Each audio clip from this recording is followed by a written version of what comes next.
예, 오늘 찬양했던 마지막 찬양을 찬양하다 보니까 제가 4년 전이 조금 기억이 났습니다. 4년 전에 저희 이제 한참 예배 찬양 때 이 찬양이 나왔었거든요. 그래서 은혜 받아서 집에 가서 찬양을 하고 있는데 우리 딸이 저에게 그런 질문을 했습니다. 아빠, 어린 양이 누구야? 그래서 어린 양은 예수님이지 그랬더니 저희 딸이 뭐라고 대답했냐면, 그럼 어린 양이 예수님이면 하나님은 큰 양이야? 이렇게 물어봤었습니다. 갑자기 그게 떠올랐습니다. 왜 생뚱맞게 이야기를 하게 됐는지 모르겠지만 이 자리에 나오신 여러분들에게 하나님의 큰 행복이 풍성하게 넘쳐날 수 있기를 주님의 이름으로 축복합니다. 그런데 여러분들은 행복하십니까? 여러분들이 이 땅을 살아가는 가운데 진짜 나는 누구보다 행복하다 이러한 생각을 가지고 여러분들은 살아가고 계시는가라고 하는 겁니다. 제가 전에 대구에서 사역할 때에 그 대구에서 섬겼던 교회 담임 목사님의 사역의 모토가 그거였습니다. 행복의 시작, 예수 그리스도. 무슨 얘기냐면 우리가 신앙생활을 시작하면 우리는 행복해져야 된다라고 하는 겁니다. 왜냐하면 우리가 불행한 이유가 무엇입니까? 하나님이 우리를 행복한 존재로 창조하셨고 하나님께서 우리 인간에게 하나님이 가장 좋은 모든 것들을 다 주셨다라는 거예요. 그런데 이 모든 것들이 깨진 이유가 무엇입니까? 죄 때문 아니겠습니까? 그래서 우리 안에 죄가 들어오면서부터 행복에서부터 시작해서 모든 하나님께서 우리 인간에게 주시고자 하셨던 가장 좋은 것들이 다 깨져버렸다라는 거죠. 그런데 예수님께서 이 땅 가운데 오셔서 십자가에 달려 죽으심으로 말미암아 우리의 삶에 있는 모든 죄의 문제를 해결하셨다라는 겁니다. 그러면 그 안에 있는 그 가장 좋은 것들 가운데 있는 우리 안에 가장 기본적인 행복도 회복되어져야 되는 것이 맞다. 그래서 우리가 예수 그리스도를 믿는 그 시작은 행복의 시작인 거다라고 말씀을 하신 기억이 납니다. 근데 여러분들이 이 땅 가운데 살아가시면서 진짜로 행복을 느끼시며 살아가시는가라고 하는 겁니다. 많은 사람들이 모였기 때문에 체면이 있지 그래도 내가 권사인데 행복하십니까 물어보면 아멘 해야지, 내가 그냥 아닌데 뭐 이럴 수 없는 거 아니냐 이런 식으로 행복을 이야기하는 게 아니라 진짜 여러분들의 마음 가운데 어떤 누가 물어봐도 가장 혼자 있을 그때에도 나는 행복합니다라고 이야기할 수 있느냐라고 하는 것입니다. 여러분 과거에 그런 글귀를 한번 본 적이 있는 것 같습니다. 예수님을 믿는다는 것은 어떠한 의미입니까? 여러분들에게 있어서 예수 그리스도를 믿는다는 것은 어떤 의미를 가지고 있습니까? 많은 사람들이 뭐 이야기하고 대답하는 것들이 다를 수 있겠지만 어떠한 사람은 내가 교회에 나아가면 나는 예수 그리스도를 믿는 겁니다 라고 생각할지도 모르겠습니다. 또 어떤 분들은 조금 더 나아가 그래도 세례 정도는 받아야 예수를 믿는 거 아니겠습니까? 라고 이야기할 수 있을지도 모르겠어요. 그런데 그래서 예수 그리스도를 믿는다라고 하는 의미를 어떻게 정의하고 있냐면, 예수 그리스도를 믿는다는 것은 내 삶에 내 인생에 있어서 내가 어떤 의미로 이 땅을 살아가야 되는지를 발견하는 것입니다. 이게 뭐 맞는 건지 어떤 건지는 잘 모르겠지만 굉장히 저는 공감을 했습니다. 우리가 예수 그리스도를 믿었다면 나는 어떠한 존재인지가 파악이 되어야 되고, 두 번째는 그러면 내가 어떠한 존재인지를 알았다면 나는 어떤 일을 위하여 사용되어져야 되는가, 어떤 일을 위해서 살아가야 되는가, 이것이 내 인생 가운데 분명해지는 것, 그게 저는 예수 그리스도를 믿는 사람의 모습이라고 생각합니다. 여러분 그래서 에베소서 5장 15절에서 17절까지의 말씀에서는 다음과 같이 말씀하고 있습니다. 그런즉 너희가 어떻게 행해야 할지를 자세히 주의하여 지혜 없는 자 같이 하지 말고 오직 지혜 있는 자 같이 하여 세월을 아끼라. 때가 악하니라. 그러므로 어리석은 자가 되지 말고 오직 주의 뜻이 무엇인가 이해하라. 그러니까 에베소 기자는 뭐라고 이야기하고 있습니까? 너희가 어떻게 행해야 될지를 자세히 분별하라는 것입니다. 예수 그리스도를 믿는 자의 모습은 그러한 모습이라는 거예요. 네가 어떠한 방법으로 어떠한 삶을 살아가야 될지를 분명하게 분별하고 그 분별한 그 방향을 향하여 행하는 삶을 살아가는 것, 이게 그리스도인의 삶이라는 것이죠. 그것을 두고 에베소 기자는 무엇이라고 동일하게 이야기하고 있냐면 세월을 아끼는 행위하고 똑같다라고 이야기하고 있습니다. 그러니까 내가 어떠한 삶을 살아야 될지 분명하게 알고 있는 삶, 그러한 사람, 그리고 그것을 행하는 사람은 세월을 아끼는 사람인데, 그 세월을 아끼는 사람을 또 뭐라고 설명하냐면 17절에 어리석은 자가 되지 말고 오직 주의 뜻이 무엇인지 이해하라. 그러니까 어리석은 자가 되지 않는 길이라는 겁니다. 지혜로운 자다라고 하는 것입니다. 그래서 우리가 예수 그리스도를 믿었다라고 하는 것은 지혜를 가진 자의 삶을 살아가는 것인데, 그것은 내가 분명하게 어떻게 살아가야 될지, 어떻게 행해야 될지를 알고 세월을 아끼며 살아가는 자의 삶, 이것이 바로 예수 그리스도를 믿는 자의 삶이다라고 하는 것입니다. 여러분에게는 주님 안에서 여러분들이 어떠한 존재인지를 여러분 발견하셨습니까? 나는 어떠한 존재인가? 라고 여러분들에게 질문한다면 저는 이러한 사람입니다 라고 대답할 수 있는 대답이 여러분 가운데 있으시는가? 라고 하는 것입니다. 아니면 나는 여러 해 동안 예수님을 믿었는데 나는 아직도 내가 누구인지 잘 모르겠습니다 라고 하시는 분이 있을지도 모르겠어요. 그런데 분명한 것은 우리가 예수 그리스도를 믿었다라고 한다면 그 예수 그리스도를 믿는다라는 그 고백 안에는 내가 어떠한 존재인지를 깨달았다라고 하는 고백과 동시에 내가 어떠한 삶을 살아야 되는지를 나는 분명하게 알고 있습니다 라고 하는 고백과 동일한 고백이다 라고 하는 것입니다. 여러분, 오늘날 청년들을 보면 참 힘들고 어려운 삶을 살아가는 것 같습니다. 그래서 요즘 잘 지내니 물어보면 마지못해 잘 지내고 있어요 라고 이야기하는 사람도 있는가 하면 그냥 죽지 못해서 삽니다 이렇게 이야기하는 청년도 있고, 죽지 못해서 지금 그냥 그렇게 지내고 있습니다 라고 이야기하는 사람도 있습니다. 그런데 왜 하나님께서 이 땅을 살아가는 우리의 청년들이 이렇게 힘들게 살아가도록 내버려 두시는가 라고 하는 거죠. 왜 이렇게 힘든 삶을 우리의 청년들은 살아갈 수밖에 없는가 라고 하는 겁니다. 청년들만 그렇습니까? 어른들도 마찬가지입니다. 열심히 기도하십니다. 하나님, 저 좀 도와주세요. 하나님, 제가 하나님을 믿습니다. 그래놓고 뒤로 돌아서면 아이고 내가 죽어야지 이러시는 모습들이 우리 가운데 있지 않든가라고 하는 겁니다. 이처럼 이 땅을 살아가는 모든 사람들은 힘들고 어려운 삶을 살아가고 있다라는 것입니다. 그렇다면 왜 하나님께서 우리의 삶에 있어서의 모든 죄를 해결하셨고 우리의 삶에 있어서의 행복의 조건들을 다시 한번 회복시키셨음에도 불구하고 우리는 이 땅 가운데서 그러한 행복을 누리지 못하는 삶을 살아가고 있는가라고 하는 것입니다. 저는 오늘 그 해답을 오늘 본문에서 좀 한번 찾아보고 싶습니다. 오늘 본문 10절에서는 이렇게 시작합니다. 우리는 그가 만드신 바라. 하나님께서 저와 여러분들을 만드셨다라는 겁니다. 부모님을 통해서 우리를 이 땅 가운데 보내셨지만 하나님이 저와 여러분들을 빚으셨고 계획하셨고 만드셨다라고 이야기합니다. 그런데 저는 이 만드셨다라고 하는 이 말씀을 처음 들을 때 좀 이해가 되지 않았습니다. 기본적으로 저는 제 외모에 대해서 별로 만족하지 못하는 삶을 살고 있었기 때문에 그렇습니다. 일단 배가 나왔죠.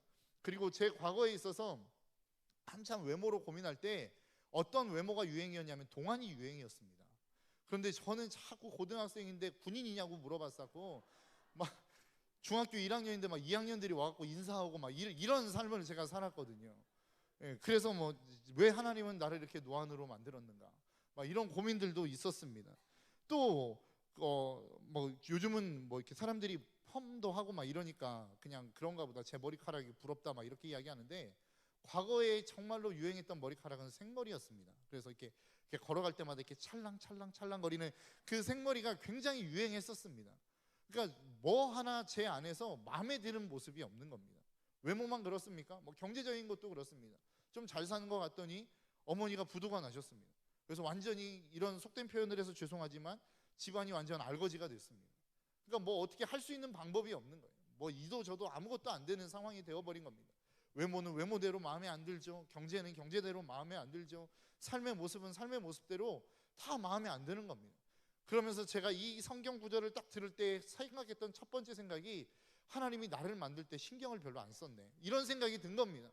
도대체 하나님이 나를 신경 써서 좀 만들지 이런 불량품처럼 나를 왜 만드셨는가, 이런 생각이 제 안에 굉장히 많이 들었습니다.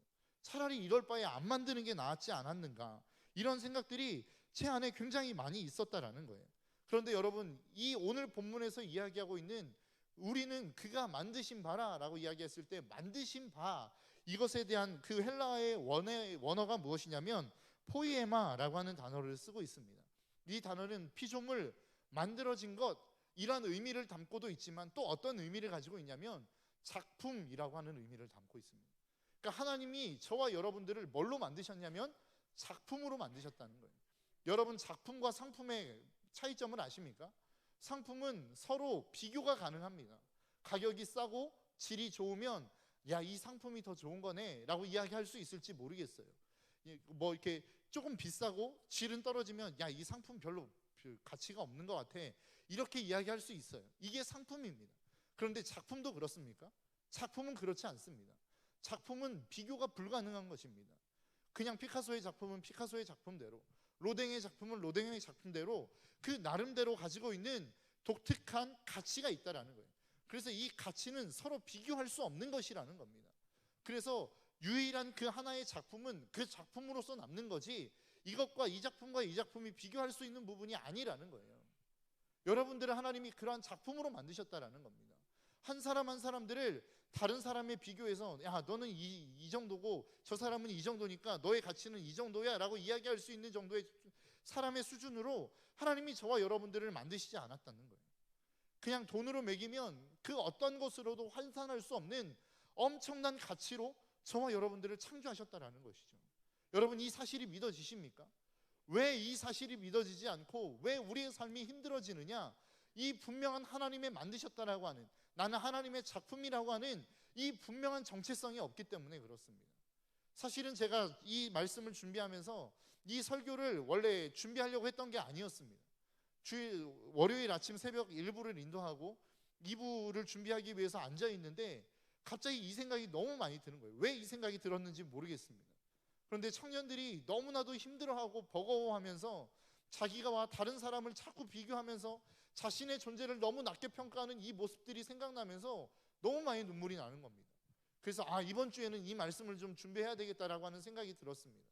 여러분, 여러분들 안에 누군가와 비교해서 나는 별로 보잘것 없어, 나는 할 수 있는 게 별로 없어, 나는 아무것도 아닌 존재인 것 같아 라고 생각하는 여러분들이 계십니까? 여러분, 하나님이 여러분들을 그런 존재로 창조하시지 않았다는 거예요. 스바냐 3장 17절에서는 뭐라고 이야기하고 있습니까? 너희 하나님 여호와가 너희 가운데 계신다는 거예요. 그런데 그가 여러분들에게 구원을 베푸시겠다라는 거예요. 그런데 그 구원을 베푸실 하나님이 여러분들을 어떻게 바라보시느냐? 그가 너로 인하여 기쁨을 이기지 못하신다라고 말씀하고 있습니다. 여러분들이 얼마나 존귀하고 아름답고 가치 있는 존재인지 하나님이 여러분 한 사람 한 사람들을 바라볼 때에 여러분들을 딱 보면 그냥 막 웃음이 나고 기쁨이 막 넘쳐서 주체할 수 없는 기쁨이 여러분 때문에 생겨난다라고 하나님이 말씀하고 있다고요. 여러분들은 그러한 존재라는 겁니다. 그런데 왜 제가 과거로 놓고 돌아가서 보면, 그럼 하나님은 왜 나를 이 모양 이 꼴로 만들었는가? 왜 나를 설명되지 않는 모습으로 자꾸 만들었는가? 여러분, 작품을 잘 보십시오. 작품은 난해합니다. 굉장히 어렵습니다. 여러분, 옆에 사람 한번 보시겠습니까? 여러분, 그 얼굴을 보면 설명이 되십니까? 그러면 작품이 아닙니다. 왜 설명이 안 되는지 아십니까? 작품이기 때문에 설명이 안 되는 거예요. 작품이기 때문에 우리 한 사람 한 사람들은 난해한 것처럼 보여지지만 그렇기 때문에 가치 있는 존재라고요. 여러분, 우리가 이 사실을 잊지 않았으면 좋겠습니다. 우리가 이 땅을 살아가면서 우리가 꼭 가져야 될 것, 나는 하나님이 만드신 존재야. 내가 그래서 어떠한 가운데 있다 할지라도 나는 그 어떤 사람보다도 존귀한 존재야. 이 사실을 우리는 놓치지 말아야 된다는 거예요. 왜 우리가 조급합니까? 자꾸만 다른 사람과 비교하기 때문 아닙니까? 왜 내가 비참해집니까? 다른 사람들과 비교하기 때문이라는 거예요. 내 친구는 저만큼 앞서가고 있는데 나는 그냥 이 자리에 머물러 있는 것처럼 보여지니까. 다른 사람들은 굉장히 잘 사는 것처럼 보여지는데 나는 별로 행복하지 않은 것처럼 보여지니까. 여러분, 마귀의 속성이 무엇인지 아십니까? 비교하는 것입니다. 마귀가 가장 매일매일 하는 것, 그것이 바로 다른 사람과 우리를 비교하게 만드는 것, 그게 마귀가 하는 일이라는 거예요. 이사야 14장 14절에 보니까 이렇게 말씀하고 있습니다. 가장 높은 구름 위에 올라가 지극히 높은 이와 같아지리라 하는도다.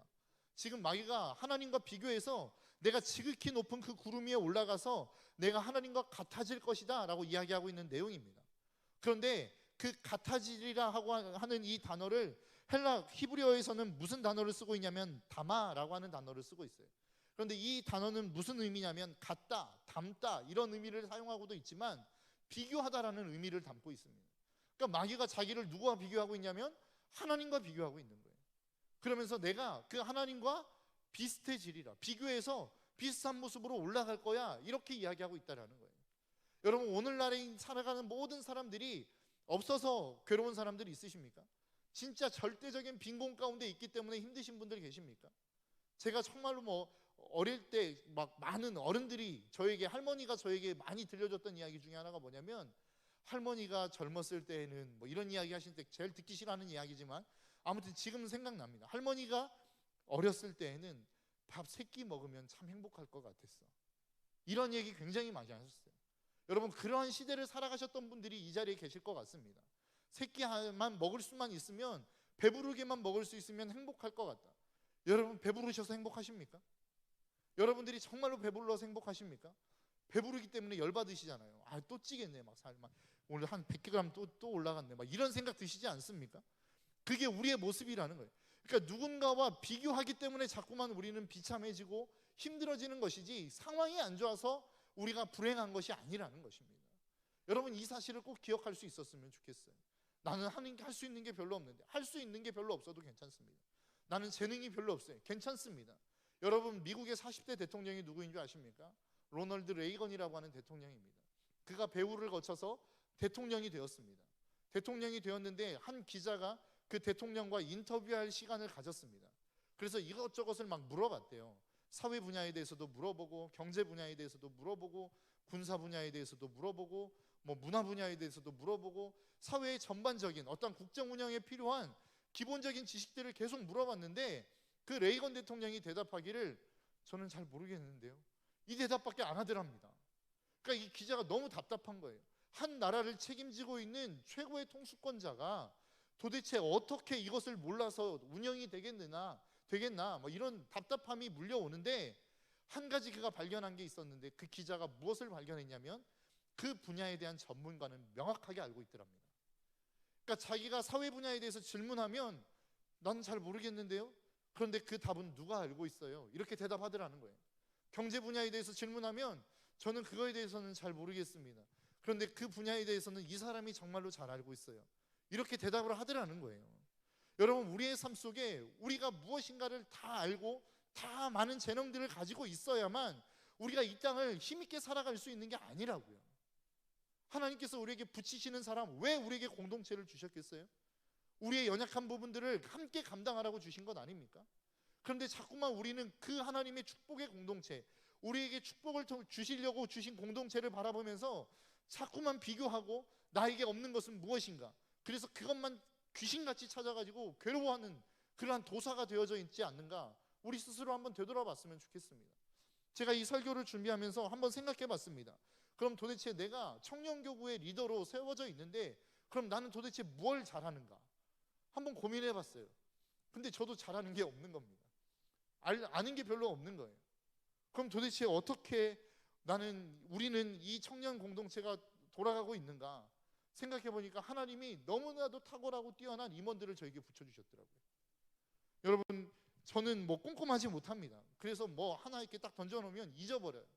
그런데 회장님 날마다 여러분들에게 문자 보내지 않습니까? 오늘은 감사일기 쓸 시간입니다, 막 이런 거 보내시잖아요. 그러니까 꼼꼼함들을, 제가 못하는 것들을 회장님을 통해서 하시더라고요. 저는 사역을 10년 동안 넘게, 뭐 파트 사역부터 치면 10년 넘은 시간들을 사역을 해왔습니다. 그런데 어느 때가 되면 뭘 해야 될지 아직도 잘 모르겠어요. 그러면 부회장님이 나와가지고 목사님 이거 해야 되지 않아요? 그거 해야지, 하자, 뭐 이렇게 됩니다. 굉장히 챙겨주는 사람이 있어요. 또 뭐 어떤 프로그램들을 진행하다 보면 게임을 해야 되고 뭔가 필요한 어떤 PPT 작업들이 있지 않습니까? 그러면 총무님이 갑자기 막 슈퍼맨처럼 나타나가지고 그건 제가 하겠습니다, 막 이렇게 이야기하고, 부회장님이 나와가지고 제주도, 이번에 제주도 가죠. 저희 제주도 부회장님이 없었으면 저는 추진 못했을 것 같아요. 계속 부회장님이 제주도 그래도 같은데, 말을 거의 안 하는 것 같은데 할 말은 다 합니다. 그래서 제주도 가게 되었습니다. 여러분, 우리 서기인, 우리 영주, 저에게 굉장히 힘을 주는 사람입니다. 제가 어떤 의견을 딱 내면 막 저에게 그거 좋은 의견인 것 같습니다, 한번 해봐야 될 것 같습니다, 굉장히 힘이 됩니다.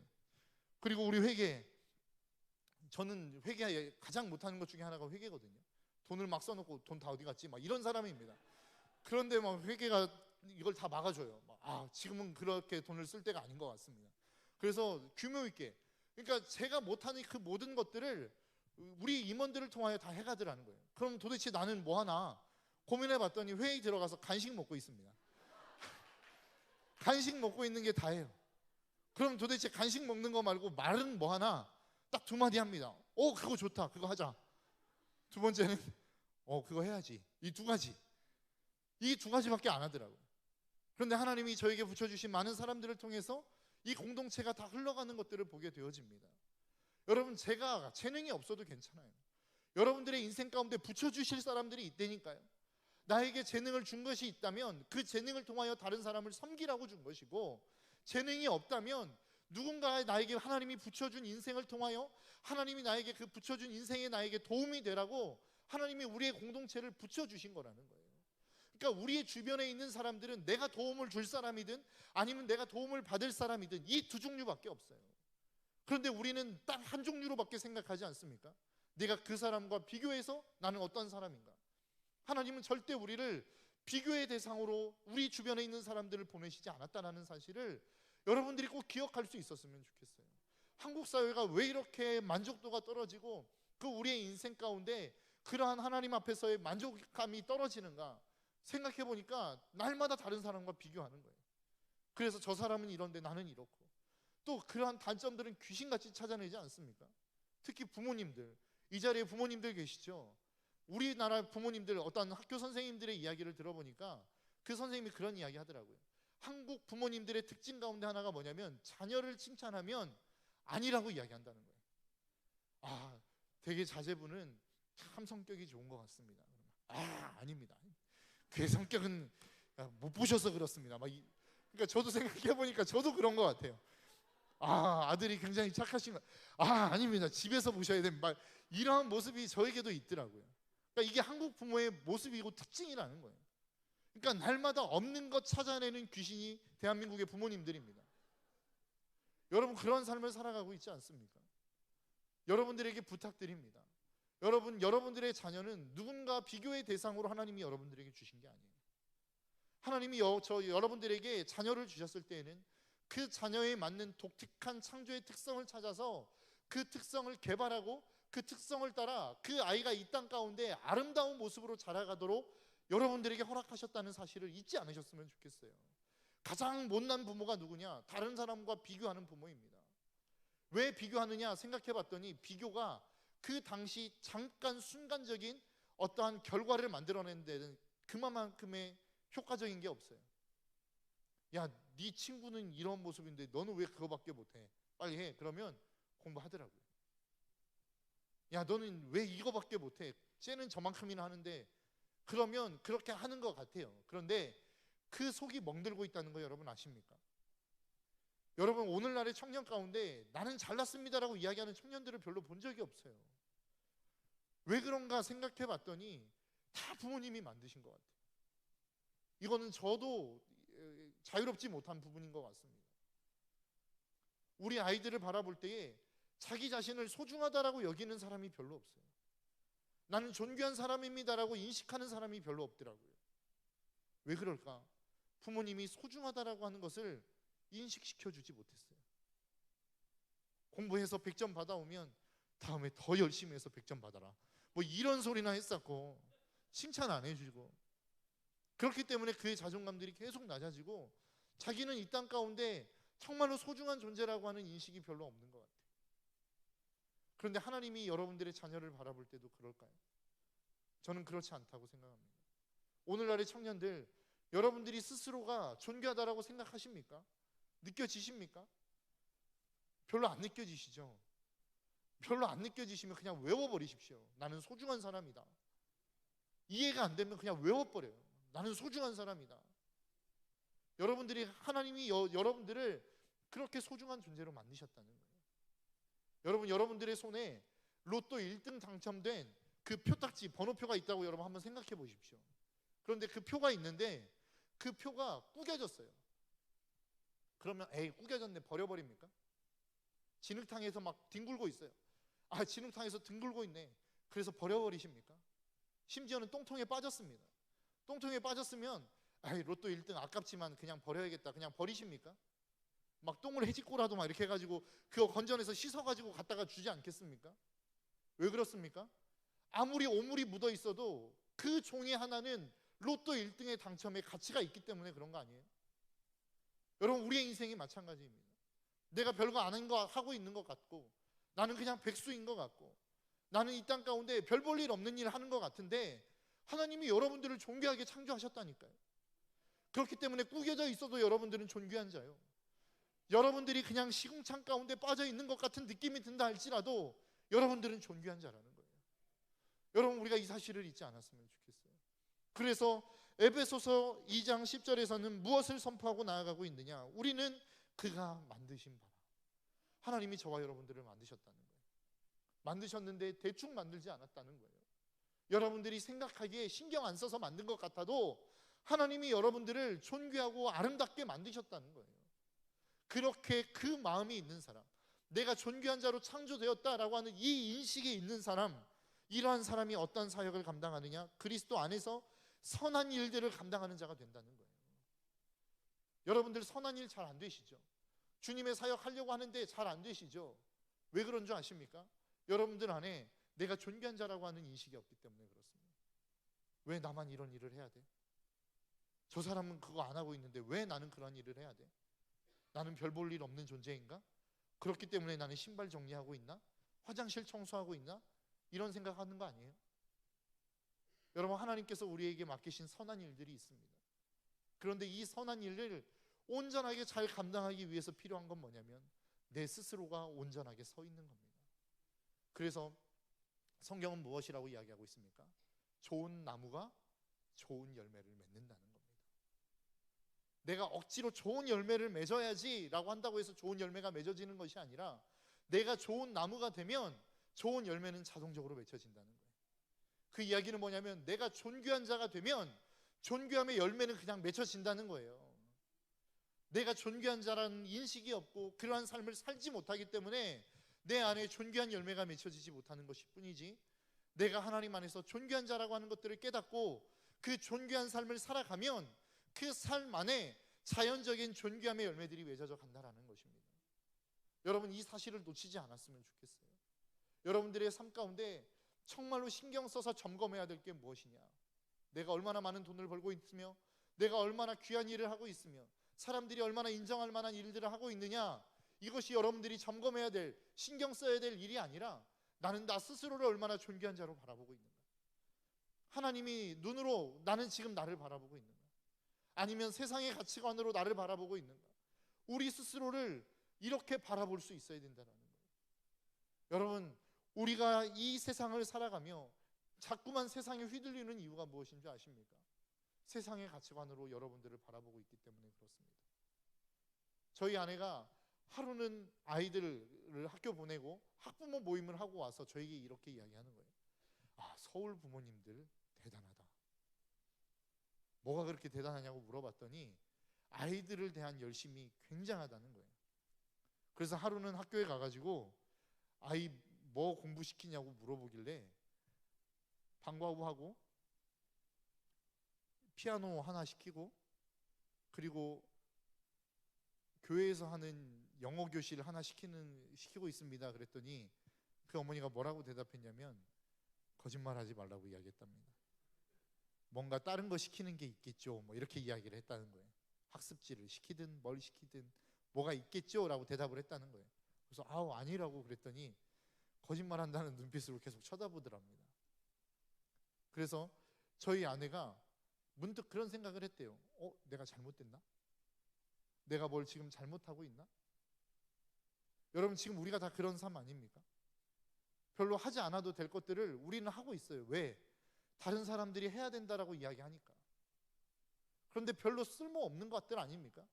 여러분들이 하는 것들 중에 여러분들이 무엇인가 추구하는 것들 가운데 정말로 여러분들의 인생 가운데 가장 중요한 것들이 무엇인지를 놓고 봤을 때 여러분들이 생각하고 있고 하고 있는 그것들 가운데서 정말로 나에게 꼭 필요한 것은 무엇인지를 한번 생각해 보십시오.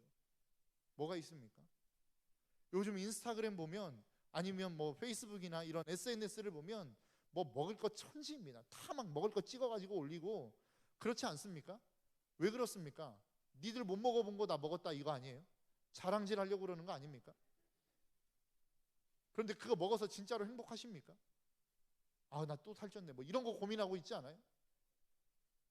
왜 다른 사람에게 휘둘리며 살아가느냐라고 하는 거예요. 왜 자꾸만 다른 사람들에게 있어서 다른 사람들의 말을 듣고 하나님께서 여러분들에게 명하시지도 않은 것들을 나는 해야 된다라고 생각하며 살아가고 있느냐라는 거예요. 여러분, 정신 똑바로 차리고 사십시오. 여러분, 우리가 이 정신줄을 놓고 그냥 세상이 이야기하는 것들을 다 듣고 수용하며 살아가다 보면 우리의 인생에서 하나님을 섬길 수 있는 시간이 없어요. 그게 마귀의 전략입니다. 마귀는 우리에게 모든 시간들을 다 빼앗아요. 바쁘게 만들어요. 이것도 해야 될 것 같고 저것도 해야 될 것 같고, 이 사람 이야기 들으면 여기도 가야 될 것 같고, 저 사람 이야기 들으면 저기로라도 당장에 가야 될 것 같은, 그래서 우리의 모든 시간들을 정말로 중요한 것들을 하지 못하고 살아가는 그러한 모습으로 살게끔 사탄은 우리를 만들고 있다. 그런데 여기에서 벗어날 수 있는 단 하나의 방법이 있다면, 내가 내 스스로를 존귀하게 여길 때 여기에서 벗어날 수 있습니다. 나는 그까짓 거 가지지 않아도 존귀한 사람이야. 나는 그거 하지 않아도 나는 여전히 소중한 사람이야. 여러분들을 향한 하나님의 말씀입니다. 여러분들을 향한 하나님의 메시지라고. 여러분들에게 하나님이 그토록 말씀하시고자 하는 그것이 나는 너를 소중하게 여긴다는 것입니다. 뭘 보면 알 수 있습니까? 하나님이 하나밖에 없는 독생자를 여러분들을 위해서 주신 거 아닙니까? 그거 보면 알 수 있잖아요. 하나님이 저와 여러분들을 그토록 소중하게 여기고 있다라는 것입니다. 과거에 어떤 목사님의 설교를 들을 때 그런 이야기를 하신 적이 있습니다. 자기의 친구가 있었대요. 친구가 부부였는데 한 그 여자분이 오셔가지고 그 목사님에게 그렇게 막 하소연을 하더랍니다. 남편이 자기를 때린다고, 날 왜 이렇게 맞고 살아가야 되는지 모르겠다고. 그랬는데 오랜 시간이 지나서 남편을 만나게 됐대요. 그래서 이런저런 이야기하다가 돌려서 물어봤답니다. 요즘 부부관계가 별로 안 좋으신가 봐요. 그랬더니 그 남편이 눈물을 펑펑 흘리더랍니다. 그래서 뭐라고 이야기하냐면, 뭔가 안 좋은 일이 있고 싸울 일이 생기면 학력고사 이야기를 날마다 했대요. 당신 나보다 학력고사 20점 적게 맞았잖아. 맨날 이야기를 하더라는 거예요. 그러니까 남편이 이 이야기를 들을 때마다 자기와 학력고사 때문에 비교가 되어서 뭐 견딜 수가 없었다는 겁니다. 그래서 사람들은 자기가 센 거를 사용하게 돼 있거든요. 그래서 여자는 혀가 세기 때문에 말로 사람을 때리고, 남자는 주먹이 세기 때문에 주먹으로 여자를 때리는 겁니다. 그래서 남편이 맨날 그렇게 여자를 때렸대요. 여러분, 사람을 바라볼 때 그 한 사람의 인격으로 그 사람을 바라봐야 되지, 그 사람이 가지고 있는 어떤 스펙이나 그 사람이 가지고 있는 위치로 그 사람을 바라보기 시작하면 우리는 그 사람을 온전히 바라볼 수 없어요. 그것은 하나님이 원하시는 관점도 아니라는 거예요. 여러분, 우리가 이 사실을 잊지 않았으면 좋겠어요. 여러분, 우리는 그 어느 누구와 비교해도 우리의 삶 속에서 행복해할 수 있는 상황을 가질 수 있는 사람은 아무도 없습니다. 그렇기 때문에 하나님 앞에서 저와 여러분들이 내가 누구와 비교 대상이 아니라, 나는 이 사람과 이러한 비교의 대상이 아닌, 하나님이 나는 나 나름대로의 독특함을 가지고 창조하셨어, 이 의식을 가지고 살아갈 수 있는 저와 여러분들이 될 수 있기를 주님의 이름으로 축복합니다. 하나님이 저와 여러분들을 만드셨어요. 쓸모없는 인생을 만드신 하나님이 아닙니다. 하나님이 저와 여러분들을 만드실 때에는 분명한 이유와 목적을 가지고 만드셨다라고 하는 사실을 잊지 마시고, 여러분들이 삶을 살아가는 그 삶 속에 언제나 늘 당당함을 잃지 않고 살아가는 저와 여러분들의 삶이 될 수 있기를 주님의 이름으로 축복합니다. 한 가지 더, 여러분들이 다른 누군가보다 더 많은 것들을 가졌다라고 생각하시는 분 계십니까? 그것도 하나님이 주신 것입니다. 그렇기 때문에 겸손한 마음으로 이 땅을 살아갈 수 있는, 그래서 이 땅을 살아가는 우리의 모든 그리스도인들은 누구 앞에서든 당당하고 누구 앞에서든 겸손할 수 있는 저와 여러분들의 삶이 될 수 있기를 주님의 이름으로 축복합니다.